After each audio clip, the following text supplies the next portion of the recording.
तुम्ही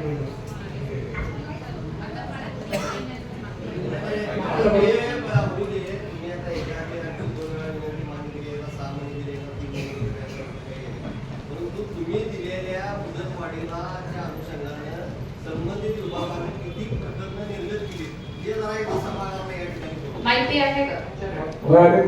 आपल्याकडे 430 प्रकरण प्राप्त झाले होते. त्यामध्ये आपण एक 150 प्रकरण शिल्लक आहे. ते पण आता 150 प्रकरण शिल्लक आहे. जबाबदारीने उत्तर द्या. अहो 150 प्रकरण कुठल्या तरी एक दोन पाल्यामध्ये होतात साहेब. 1,000 प्रकरण ह्या मुदतवाढीतून 430 साहेब पेंडिंग आहे तुमच्याकडे हजारो. टोटल जे मुदतवाढीच्या अगोदरचे होते ना 1683 प्रकरण होते. त्यामध्ये टोटल 785 मंजूर झालेले आहेत. साहेब या ठिकाणी आजपर्यंतचा अनुभव महापौर मॅडम आयुक्त मॅडम या ठिकाणीचा अनुभव आजपर्यंतचा टीपी विभागामध्ये ज्या वेळेला संबंधित माणूस कोणी नागरिक असू दे ज्या वेळेला मुदतवाढीसाठी अर्ज करायला जातो त्यावेळेला तुमच्या डिपार्टमेंटचा कोणी माणूस त्या ठिकाणी हजर नसतो. त्यातली बऱ्यापैकी 40-50% अर्ज हे तुमची लोक न भेटल्यामुळे माणसं वैतागून हेलपाटे मारून या ठिकाणी परत केले. आपल्याला बऱ्याच वेळा आम्ही विनंती केली होती की त्या संदर्भात आपण कॅम्प लावून या ठिकाणी काम करावं. वॉर्ड ऑफिस वाईज कॅम्प लावावे गुंतवणुकीसाठी म्हणून आपण विनंती केली. यंदाही तशा पद्धतीचा मोठा कॅम्प आपल्याकडे लागलेला दिसत नाही.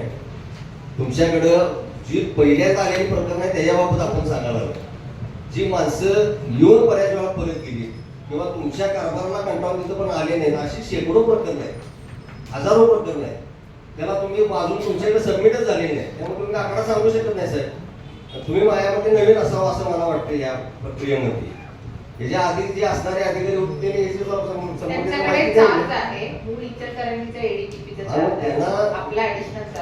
त्यांना त्याची पूर्ण माहिती नसणार आहे. संबंधित तुमचे खालचे कोण अधिकारी असतील त्यांना मॅडम एकदा पुरवून घ्या. इथं आम्हालाही कळू दे सभागृहाला नेमकं काय चालेल तुमच्या डिपार्टमेंट.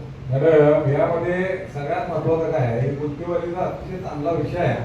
कारण कोल्हापुरातल्या शेकडो किंवा हजारो लोकांचं एक तपलं कोणाला तपलं मॅडम महापौर साहेब.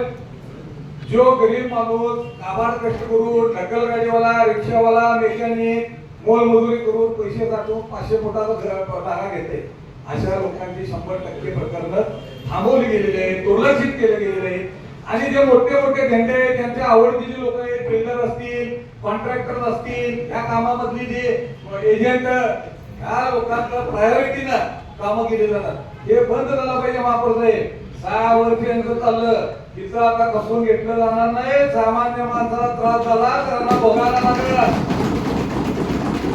त्यामुळे या दुरुस्ती करावं लागेल. बेट झालं त्याला 6 वर्षात दुरुस्त झालेलं आहे मॅडम. हे दुर्दैवी आहे. हे बंद झालं पाहिजे. आयुक्त मॅडम यांना जरा गांभीर्याने घ्या.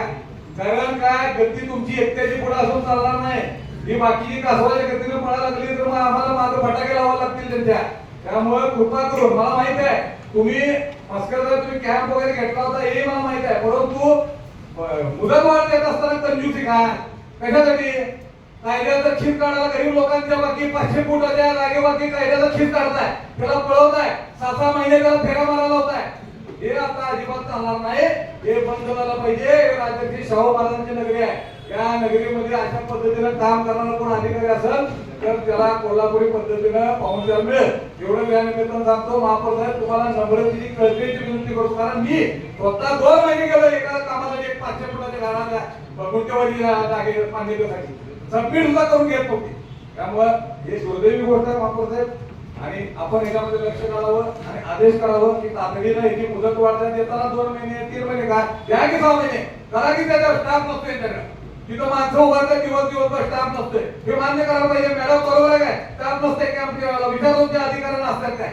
एक माणूस यांचा 100 कार्य घेऊन पळत असते इकडे तिकडे.